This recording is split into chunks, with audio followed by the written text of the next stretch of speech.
আমার হেসেল সঙ্গীতা চক্রবর্তী। দেখো আমি আজকে একটা চচ্চড়ি তৈরি করছি। আমি 5 ফোড়ন দিয়ে দিলাম সর্ষের তেলের মধ্যে। একটু বড়ি ভেজে নেব।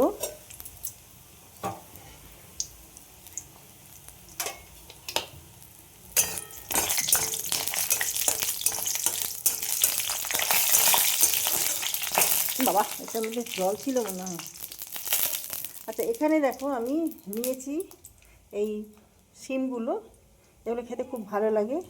পালং শীষ, আলু, বেগুন, কুমড়ো, এগুলো আমি এখন তেলের মধ্যে দেবো। শীষ পালং, এটা শীষ পালং, শিম,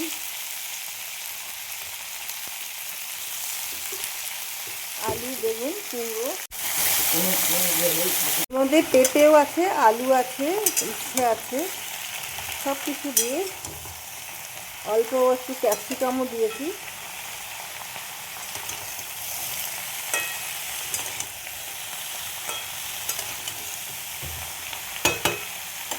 এবার একটু ভেজে নেব।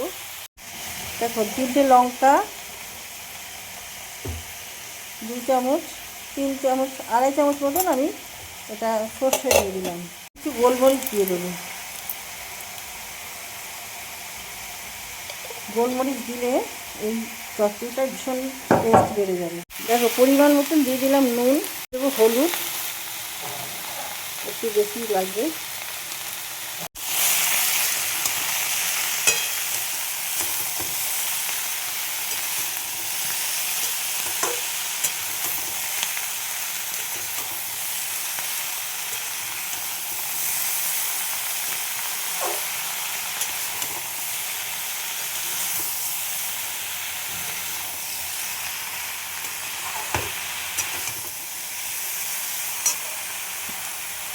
এবার যে মশলাটা করে রাখলাম, গোলমরিচ, কাঁচা লঙ্কা আর তোমার সর্ষে,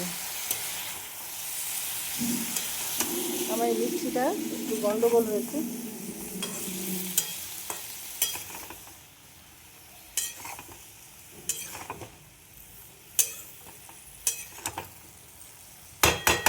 দেখো একটু মিষ্টি দিয়ে দিলাম, মিষ্টিটা হলে তো ভালো লাগবে না চচ্চড়ি।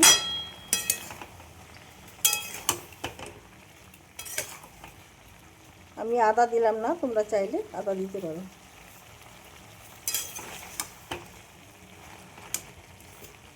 এবার আমি ঢেকে দেবো। দেখো চচ্চড়িটা খুলেছি, ঢাকনাটা খুলে দিলাম। পেঁপে সেদ্ধ হয়ে গেছে, আলু তো সেদ্ধ হবেই।